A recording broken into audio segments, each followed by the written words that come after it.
Саламатсыздар ма, құрметті студенттер? Сабаққа дайын болсаңыздар, сабағымызды бастаймыз.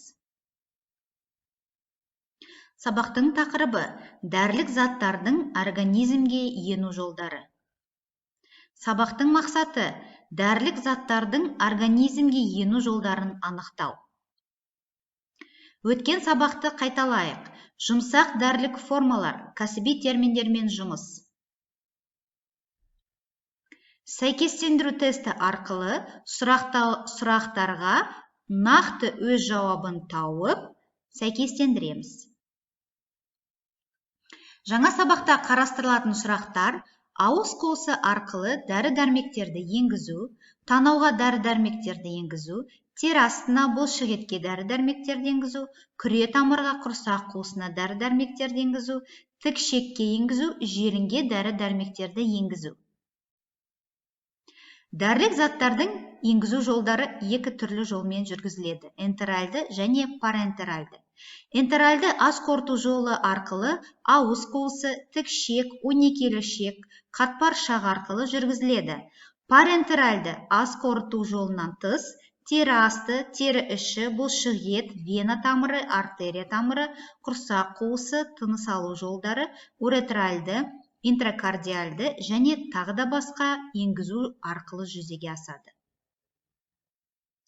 Тік ішекке 40% глюкоза ерітіндісін қоянға енгізу. Спиртовка немесе ұшы резиналы шприцпен 10 мл дене температурасына дейін қыздырылған глюкоза ерітіндісін аламыз. Тік ішек ұшына вазелин майын жағамыз, тік ішекке енгізіп, ерітіндіні жібереміз.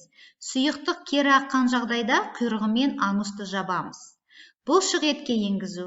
Дәрілік заттарды бұлшық етке еккенде, тері асты арқылы еккенге қарағанда организмге тез сіңеді және ұлпалардың тітіркендіретін әсері әлсіз болады. Күре тамырға енгізу. Артерияға қарағанда дәрілік заттарды күре тамырына еккен біршама оңайлау келеді. Бұл жолмен еккенде дәрілік заттардың барлық мөлшері бірден тез арада әсер етеді және әсер ету күшін оңай реттеуге болады. Бірақ күре тамырға егілген дәрілік заттар қанға және жүрекке күшті әсер етеді. Сол себепті бұл әдіс аса қажет болған жағдайда ғана қолданылады. Мысалы, жануарларға жедел жәрдем керек болғанда, қанда мекендейтін паразиттерді жоюға және тағы да басқа жағдайларда егіледі. Артерия қан тамырына енгізу.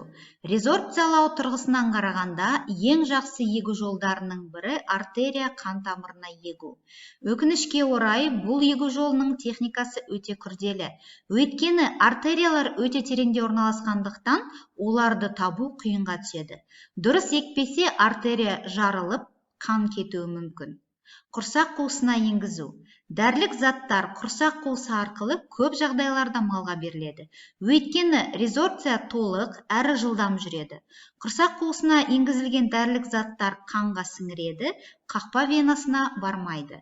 Ересек жануарларға қарағанда жас төлде сіңу процесі қарқынды жүреді. Тыныс алу жолдарына енгізу. Газ тәрізділік заттар тыныс алу жолдары арқылы беріледі. Сұйық күйіндегі дәрілік заттар тыныс жолдары арқылы сирек беріледі. Ірі бөлшекті аэрозольдар альвеолдарға жетпей, кілегейлі қабықта қалады. Ұсақ бөлшекті аэрозоль альвеолдарға дейін жетеді, бірақ оларды жиі қолдануға болмайды. Себебі олар альвеолдың нәзік мембрана қабатын зақымдайды және тыныс алуды бұзады.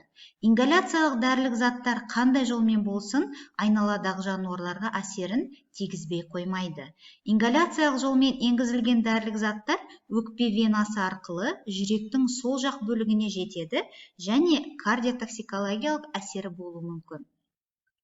Себебі тыныс алу жолдарындағы кілегейлі қабықтардың тітіркенуі тыныс алуға, жүрек жұмысына және қан қысымына рефлекторлы түрде қолайсыз әсер етеді. Ингаляциялық дәрілік заттардың ішінде аэрозольдардың маңызы ерекше. Препараттың қасиетіне қарай аэрозольді әртүрлі жолдар арқылы егеді. Аэрозольді кеңінен мал шаруашылығында, тері ауруларына және гельминттерге, паразиттерге қарсы дезинфекция үшін қолданылады. омыртқа каналының кеңістігіне егу. Қажетті жағдайда дәрілік затты енгізеді. Бұл енгізу жолы жергілікті жансыздандыруда қолданылады, яғни қиын енетін дәрілік затты енгізеді. Ертіндіні енгізбес бұрын ондағы қысым тұрақтылығын сақтау мақсатында ішінен ертіндіге сәйкес келетін сұйықтықты ағызып тастау керек. Субарахноидты енгізу кезінде дәрілік заттың жергілікті әсері орталық жүйке жүйесінде айқын білінеді және белгілі бір мөлшерде ғана сіңеді. Ветеринарияда дәрілік заттарды тері мен кілегейлі қабықтан тыс сыртқа енгізу жолы жиі тағайындалады. Дәріні жергілікті жерге қолданудағы стратегия қолданылған орында олардың молекулалары ұзақ тіркеледі. Осы кезде олар жергілікті ғана емес, резорптивті әсер етеді. Бірақ жарақаттанбаған терінің сіңіруі қабілеті төмен болады.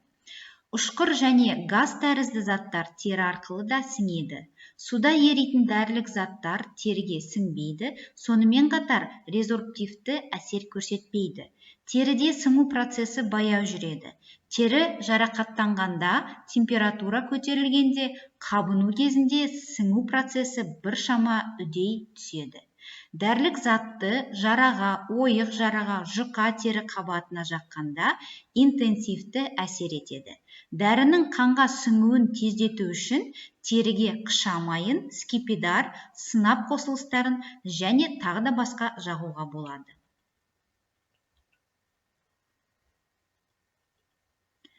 Көптеген дәрілік заттар кілегейлі қабатта жақсы сіңеді. Көз конъюнктивасы, мұрын, жұтқыншақ, трахея, несепағар және тағы да басқа кілегейлі қабаттары жақсы сіңуі қабілетіне ие. Сулы ертінділер жатыр, қынап, қуық кілегейлі қабаттарында нашар сіңеді. Бірақ жатырда төлдеуден кейін дәрілік зат жақсы сіңеді. Ауыз қуысына дәрілер ұзақ уақытқа болса тез сіңеді. Конъюнктивалды қапқа 2-3 тамшы дәрілік зат ертіндісі сияды және сол мөлшерде енгізу керек. Дәрілік ертінділер конъюнктиваға тез сіңеді және кей жағдайларда аз уақытқа әсер етеді. Ұзақ уақытқа әсер ету үшін жақпа май немесе арнайы пленкалар қолданылады. Мұрын, жұтқыншақ, бронхтар, кілегейлі қабаттарына аэрозоль түріндегі дәрілерді қолданады. Мұндай жағдайларда кілегейлі қабаттарды тітіркендіретін заттарды қолдануға болмайды. Дәрілік заттарды кілегейлі қабатқа жергілікті әсер ету үшін кей кездері резорптивті әсер үшін енгізеді. Дәрілік заттарды көрсеткіштеріне қарай интракардиальды жүрек тоқтағанда, интрапульмональды өкпеге, уретральды несеп каналы арқылы енгізуге болады. Организмге дәрілік препаратты енгізудің көптеген жолдары бар. Әр жағдайда дәрігер ең тиімді жолын таңдауы қажет. Енгізу жолын таңдағанда дәрілік заттың сіңуі жылдамдығына ғана емес, оның қанға толықтай түсу тығыздығы және емдік әсердің білінуі және де енгізгенде пайда болу мүмкіндігін рефлекстер ескеріледі. Дәрі-дәрмектерді қолдану жолдары. Ветеринарияда пайдаланылатын дәрілік заттар мен биологиялық препараттар өндіріске және қолдануға мемлекеттік тіркеуден өткеннен кейін ғана жіберіледі. Ветеринарияда пайдаланылатын дәрілік заттар мен биологиялық препараттардың айналымы оны өндіруді, әкелуді, тасымалдауды, сатуды, қолдануды, жоюды қоса алғанда міндетті түрде ветеринариялық қадағалауға жатады. Ауыз қуысы арқылы қатты, сұйық, жұмсақ дәрілік формалар қасықтың, бутылканың, воронканың көмегімен ауыз қуысына жіберіледі.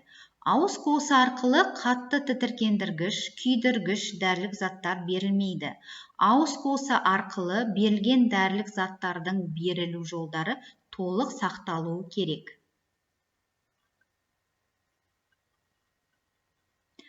Асқазанға жіберу жолдары мұрын қуысы арқылы, резинка шлангының немесе зондтың көмегімен сұйық дәрілік формалар бірден асқазанға жіберіледі. Тікшекке жіберу. Асқазан мен ішекті өте қатты өзгерістерге ұшырататын дәрілік заттар, жұмсақ формалар тікшекке жіберіледі немесе клизма жасалады. Таз қарынға жіберу қарынды сыртынан арнайы инемен тесу арқылы бірден таз қарынға жіберіледі. Тері астына суда жасалынған ерітінділер аз мөлшерде жібереді, спиртпен жасалынған ерітінділерді жіберуге болмайды. Дәрінің әсері 10-15 минуттан кейін басталады. Ірі қара малға, мойынға күре тамырдың жанына жіберіледі. Қой ешкілерде артқы аяқтың ішкі жағына жіберіледі. Ит пен мысыққа артқы аяқ пен дененің ортасына жіберіледі. Бұлшық етке суда, майда, спиртте жасалынған ерітінділер жіберіледі. Барлық малдарда жамбас етіне немесе иыққа, құстарда кеуде еттеріне жіберіледі. Дәрінің әсер етуі 2-5 минуттан кейін басталады. Қан тамырына жіберу. Дәрілік зат негізінен вена қан тамырына жібереді. Дәрілер өте жай беріледі, ауа тамшылары кетіп қалмауын бақылау керек. Жылқы, сиырда, түйеде күре тамырға, мойынның ортасына жіберіледі. Ұсақ малдарға күре тамырға немесе қарынның ішкі жағындағы венаға жібереді. Шошқаға құлақ венасы, иттерге алдыңғы және артқы аяқтарының ішкі жақтағы венасына жіберіледі. Жылқы, сиырда, түйеде күре тамырға, мойынның ортасына жіберіледі. Ұсақ малдарға күре тамырға немесе қарынның ішкі жағындағы венаға жіберіледі. Тері үстіне қатты, сұйық, жұмсақ дәрілік формалар қолданылады. Негізінен жергілікті әсері бар дәрілік заттар қолданылады.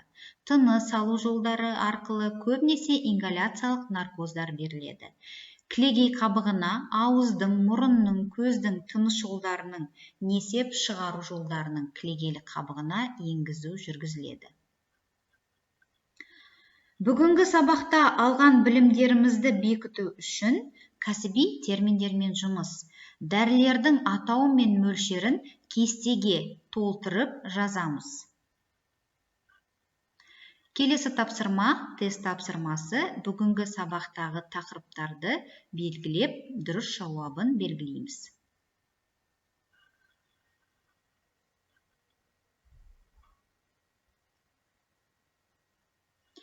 Бүгінгі сабақ аяқталды. Назарларыңызға рахмет, сау болыңыздар.